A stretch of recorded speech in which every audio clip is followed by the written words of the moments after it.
You can start it. Hello, everybody. Welcome back to episode 2 of season 2. Little preseason fun videos for y'all. We're gonna be ranking our top 10 college football players since 2010. Yeah. Do you just want to start at 10 and then talk about them a little bit, Alright. and then before we start the list, I will say this is how I made my list. I thought, all right, what did they accomplish in college? Like accolades and stuff. Their talent, like what we saw during their game in college, not what they became in the NFL. Their longevity, I would say 2 seasons of great output and numbers, and then their performance in big games. And that's kind of how I factored it. Yeah, I went with college accolades, but as a draft junkie, I love a good prospect. So I looked at prospect aspects as well as how scouts, coaches, and managers looked at them before drafting them. No, that's fair. Yeah, let's go straight into it. You want to start with your. Actually, no, I'll do honorable mentions at the end so it doesn't spill So it who I doesn't don't spoil- have. Yeah, exactly. Yeah, who's your number 10, man? My number 10 is one of the absolute best in the NFL right now, a constant NFL MVP candidate, a two-time NFL MVP, Lamar Jackson. No, great. The way he absolutely revolutionized the running quarterback in college Yeah. football. He was one of the most fun players to watch at Louisville. Absolutely sensational. Heisman, as I think it was a freshman. Was Or was it a sophomore? No, I think he was a sophomore, but he was Was he always in sophomore? Heisman contention. Always. Yeah. And he was so fun to use. He makes me wish we had legends in CFB 25 and 26. Because I They want need to use come them. with that. I know. I want to use, or like those historic teams. Historic teams like they do in 2K. Yeah. All right. My number 10. You might say this is biased, but man, that Marcel Reed, bro. No, that guy, Johnny Manziel, bro. Talk about some different gravy. That guy was on some different gravy, bro. Dude will pull up hungover and drop 300 yards and 3 touchdowns on Alabama. You could say he didn't take it seriously, but to me, obviously won the Heisman at a school at A&M, which is rare. He pushed us probably to the highest heights, maybe not record-wise or ranking. I mean, we were always a good ranking and record, but like in the national landscape. And obviously that win at Alabama, that improvisation touchdown where he just ran around and just threw it back at the end zone. Talk about talent, he has it. Obviously, didn't translate to the league, but It was because he hated Cleveland. Yeah, that was his parting ways. But no, talk about a one-man wrecking crew. Obviously, he had Mike Evans, but one-man wrecking crew. Oh, and Mike Evans. yeah, a two-man wrecking crew. that man's it. Obviously, he had crazy what's called stats every season he played. Obviously, won the Heisman, so I'd include him. Just at number 10 though. Just at number 10. All right. My number 9 was actually your number 10, Mr. Lamar Jackson. Obviously Heisman as well. Put Louisville on a map for a couple of seasons. Was always in contention. Put up ridiculous rushing stats and rushing touchdowns. I don't have them at the top of my head, but I remember when I saw him, it was kind of nuts. Had Louisville maybe fight for some championship implications at times, and he always played big in the big games. And yeah, he was also a one-man wrecking crew. But no, yeah, absolute talent. Like you said, revolutionized. Obviously, we saw players before that were running, but not to the speed. Before it was more power running. Yeah. He had the He's speed and the finesse. He's elegant.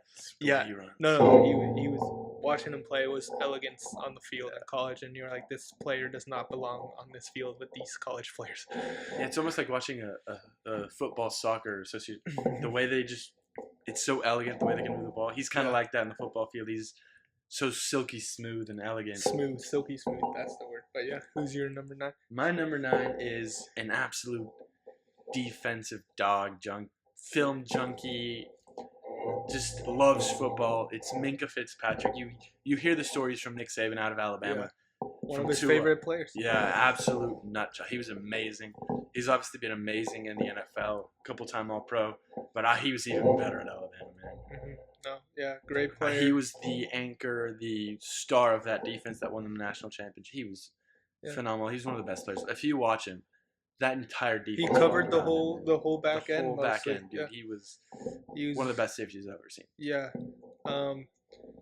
I hate that I didn't include any defensive players. It was just so hard already with the offense. I didn't want to hop in there. Yeah. I But only Minka, got 2, but there were so many Minka is definitely up there as one of the top defensive players since 2010. We did since 2010 because that's kind of when we started getting into football and stuff. But I'm not gonna sit here and talk about Peyton Manning was a dog. I didn't watch Peyton Manning.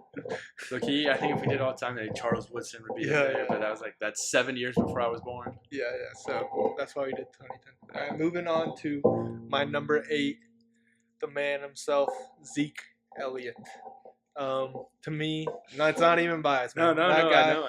That He playoff run insane. with Ohio State, the craziest thing I've ever seen. Talk about they're being on their third string quarterback, and the man against not some scrub teams, against Alabama, put up 4 touchdowns, 200 yards, same national championship, also 200 plus, 3 touchdowns, just 80-yard runs back to back. It's just crazy what we saw from him. Obviously, he didn't get the accolade of being the Heisman winner, but he also put up great stats, 2 seasons, and national championship winner, probably the most important player on that team. And I mean, those 2 games in the playoffs is probably the best 2 games from a player we've stats wise and also impact wise we've seen from a player. So I had to include him, and obviously made him good enough to be a 4th pick for a running back, which is kind of rare. All right, my number 8 is a different running back, a Heisman winner running back, and I'm going Raven with Derrick Henry. The way he just played, he was barreled everybody. He was a man amongst boys. Oh, that Nick Saban offense was so fun to watch when they could pound the rock and nobody could stop them. But then, say there was one guy who tackled Derrick after somehow only 4 yards, chuck it 60 yards in the air. But that's credit to Derrick Henry, so that's why I'm mentioning it. He was so good. He opened everything up, man. He was absolutely phenomenal and so fun to watch. Yeah, he was the definition of get off my field, man. Yeah, exactly. Get out of here. Great shout. Obviously, he also won the Heisman, so that's a great shout. National championship winner. Had a great same season, right? Yeah. Great season for them. Great season. That was your number 7, correct? That was my number 8. Oh, okay. Going straight into your number 7. Going straight into my number 7. Maybe the most fun defensive player to go back and watch his highlights, man. Honey Badger Tyrann Mathieu at LSU in that number 7. He just retired, so shout out to him. Was so good backboning those LSU defenses, man. Dude, I can just remember that interception, dude. It's just so good. No, he was good. He was also on my defensive short list. Yeah. All right, that's your last defensive player. That's my last defensive so player. I put 2 safeties. I'll mention all the defensive players I considered. Those 2. What's his face? Myles Garrett. Bosa, Mac. Mac was phenomenal. Chase Young had a great season. Yeah. So, but there's too many great players. I'd stick with offense. But no, great shout from you. My number 7 is man himself, Marcus Mariota. Obviously, Heisman winner. He couldn't get that national championship because of Zeke Elliott. But no, he had great games in those playoff games. He obviously had a great Heisman season. I think it was 42 touchdowns and 4 interceptions, which is kind of nuts. He's one of the leaders of all time in yards and touchdowns. So he has the longevity. He has big games. Obviously, the Heisman didn't get that ring, but I mean, he was kind of not to level Lamar was, but he was also a speedy, elusive, smooth running quarterback, and great player. I had to include him in here because that 2014 season was pretty special. On to number 6. Yeah, my number 6 would be a guy you mentioned earlier, Mr. Derrick Henry. Not enough said. Man amongst boys. He made them look like he was 20 years older and just manhandling everyone. So, obviously, Heisman winner, national championship winner. That's why I edged him over Zeke. Also had crazy games in the national championship and the semifinals. So, I had to include him in. Yeah, I have for number 6. I have a generational quarterback prospect. I have Trevor Lawrence, national championship as a freshman, national champion runner-up as a sophomore.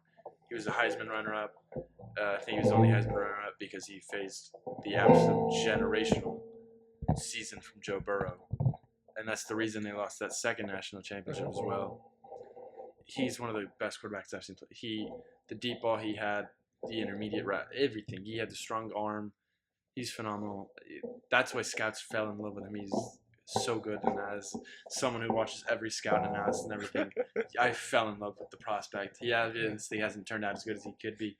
He's had some flashes, but he was at Clemson, and that's why he's number 6 on the list. Yeah, exactly. Number 6. Oh, sorry. Moving on to number 5 is the man that got Jimbo Fisher paid a bag, man. Jameis Winston. He eats Dubs for breakfast. Obviously, Heisman winner. Put up great numbers throughout his career. National championship winner with Florida State. Made Jimbo look like one of the best coaches of all time. Yeah, I mean, like you mentioned with Trevor Lawrence, he was a great prospect coming into the draft. That's why he went number 1. He always was kind of big play prone and turnover prone, even in college. But I mean, those big plays he had, just ridiculous. Talk about a standard sit in the pocket guy, just dart you up. Jameis Winston's the definition of that, and I mean, I'd include him in for that 2013 season and the talent he had and the accolades and the longevity as well. Yeah, great shout. For my number 5, I went with the Slim Reaper, skinny Batman, and the first wide receiver in however many years to have won a Heisman, Devontae Smith. He was like the main reason Alabama won a national championship. He was phenomenal. His route running, his speed. He's so good. He's so silky smooth when he runs his routes. Like how we describe how Lamar runs with the football. That's how this man runs routes. Dude, he is. It's like he's going in slow motion, but he's moving faster than everybody. Yeah. I remember that 2020 season at Alabama. He was something special. No, great shout. That was your number 5, correct? That was my number 5. Go straight into your number 4. Straight into my number 4. Your 5 best players since 2010, man. Let's hear this. I'm going with Super Cam. Not here. Florida. I'm gonna hop in. I don't mean to interrupt you, but he's my number 4 as well. So we can work. We can do this together. We can work together. Yeah. That year at Auburn was electric. That's what you call electric, yeah. That is what you call electric. He was strong, powerful, with a cannon for an arm. Well, he's the opposite of Lamar, man. He's the powerful. opposite of Lamar. Yeah. But yeah, no, just a tank at the quarterback position. Like you talk about, Lamar should be your running back. That guy should be your running back. Watching Lamar is watching soccer. Watching Cam is watching hockey. Exactly. No, perfectly put. Yeah, he had. Obviously, he didn't do much at Florida those years, but man, once he got to Auburn, he was like, "This is my campus," and he kind of took over and obviously won the Heisman and led him to the championship. Number 1 pick, traits off the charts. Yeah, everyone. I mean, chewing number 1 pick. He performed in the NFL, obviously winning MVP. He didn't have the longevity, but made it to the Super Bowl. Unfortunate, ran into Von Miller. If only he could jump onto a football. If he had the heart and desire, but no, man. Obviously, he got a ring in Florida too, but it was entirely on him. Tim Tebow? Who's that? Yeah, this Tim Tebow white guy. Tim Tebow guy. Yeah, but no, yeah, great player. Great season because honestly, it was only one season. But no, yeah, probably one of the best individual seasons. But all these people had a great individual season, so it's kind of hard to match up. Yeah, my number 3 is, I hope you have this guy in somewhere. You don't have to tell me where yet. The man himself, the Big Show. I have a number 3 as well. Okay, good. No, man, talk about being cocky. Talk about having all the confidence in the world. The man grabbed his balls mid-game and said, "F you." That guy, I mean, obviously, won the Heisman. Didn't get a national championship with Oklahoma, but he never had a good enough defense to back him. Was it the Rose Bowl where they played Georgia that one year? That was a great game. Great game from Baker. Obviously, he had some certified weapons in Lamb and Hollywood, but no, I mean, obviously another Oklahoma transfer quarterback. But Another on the Heisman. what you gotta say about That was the one of the big most show? shocking draft nights for me. Yeah, number one. It was Sam Darnold with a slam dunk, Uh-huh. and then it was Rosen if you Same. want And the, Allen. or if you want Baker Allen was for the like upside. late first, and then Yeah, out of nowhere his name got he called. was like, okay, probably the Jets. Yeah. And then he went number one. Crazy night. But yeah, dude, as a Texas, guys from Austin, which is rival high school, we've seen him our whole lives, and he is something to watch, man. Yeah. He He deserves all the cockiness he was putting out at Oklahoma, man. dude, he led some heartbreakers against Texas. Yeah, I mean, a bunch of comebacks in Red River and a bunch of great performances in big games. Sam Ellinger better. I think he's number 2 or number 3 in all time in touchdowns. So, I mean, yeah, have to include this guy as much as you may hate him as a person or as a player or whatever. You can't deny his greatness in college. And then if you watch Buccaneers Chiefs, they'll show you the highlights again of that Texas Tech Oklahoma game where they dropped 1 million points. Yeah. Oh my god. Those are my type of games. All right, moving on here to your top 2. I hope we have the same number 1, but let's go into your number 2 here. Might be the hottest take that has ever been said on this show. Even hotter than takes in the hot takes episode that premiered season 1 on House Divided. You mean season 2? Season 2, episode 1 of House Divided. Sorry. Great correction. Great catch. Gotcha. I went with the greatest prospect I've ever seen.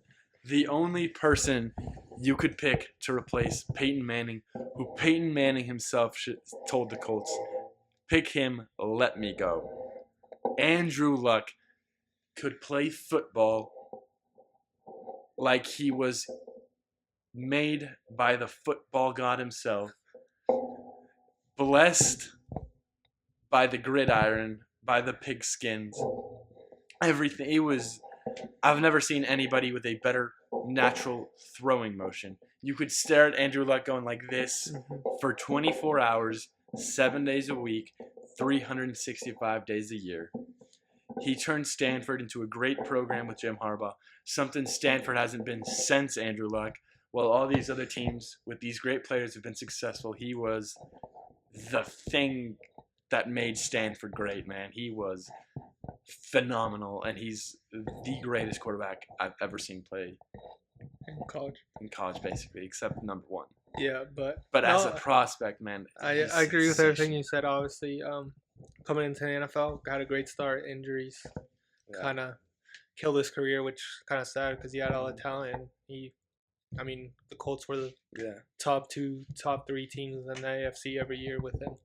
So it's kind of sad, but no, great college quarterback. I didn't include him myself, but hey, it's a great shout. He's obviously in everyone's short list of. There's just, you think about it. There's so many players. It's 15 years, and every year there's 10 players that stand out. So you gotta pick some dogs. Not saying he's not a dog, but I'm just saying.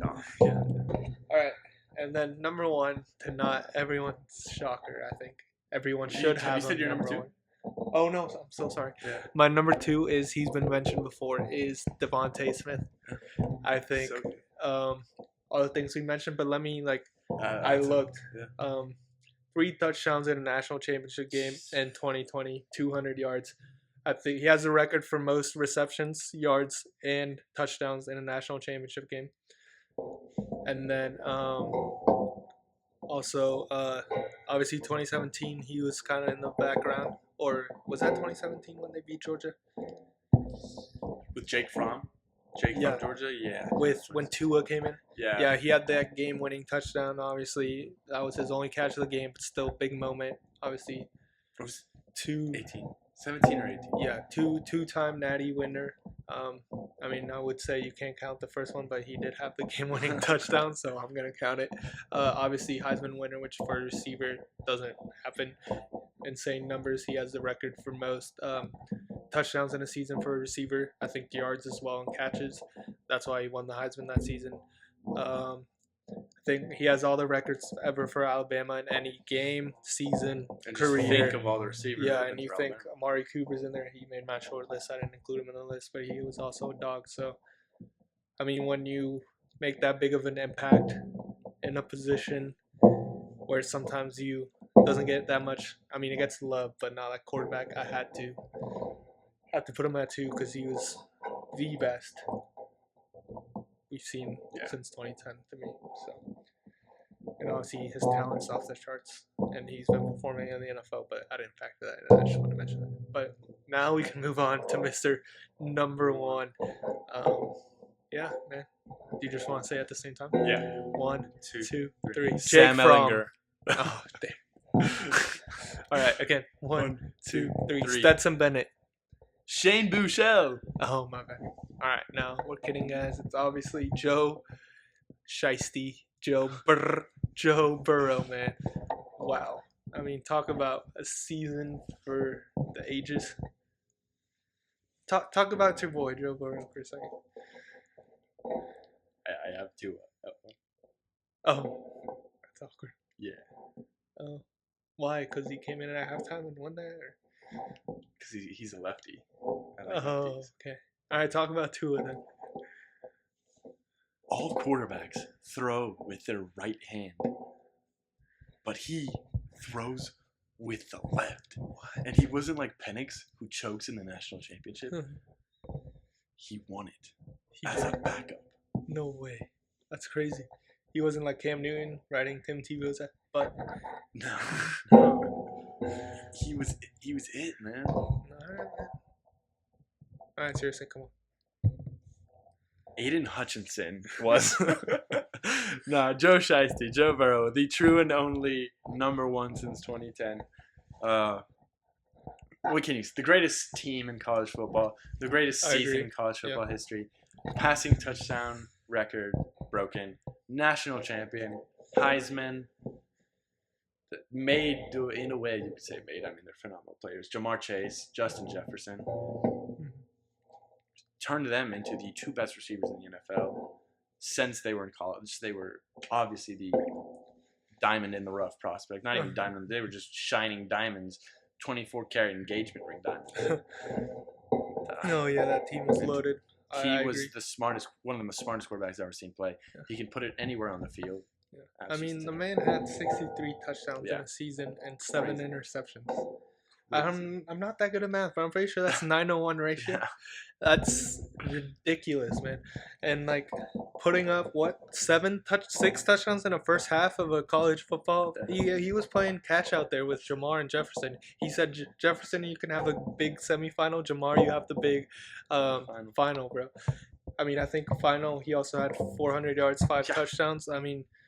They did run the ball, but it was like they just said, Joe Burrow, take the ball and lead us to greatness, and that's what he did that game against Texas early in the season. Before the team,